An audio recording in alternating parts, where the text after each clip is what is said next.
Συνάδελφοι,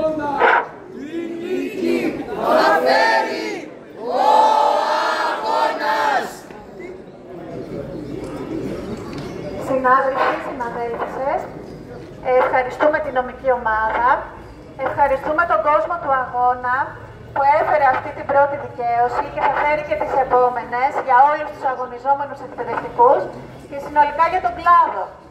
Ένα πράγμα έχουμε να πούμε, ότι προχωράμε.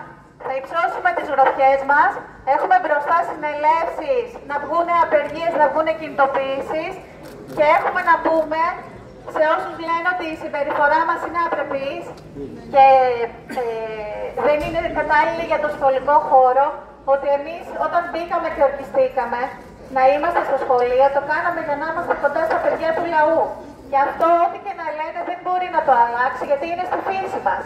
Η φύση μας είναι μέσα στα σχολιά, είναι να διαφυλάττουμε ότι τα τμήματα θα είναι ολιγομελή, ότι τα παιδιά δεν θα πετιούνται εκτός της σχολικής διαδικασίας και έχουμε δώσει όρκο γι' αυτό και προχωράμε. Καλή δύναμη σε όλους.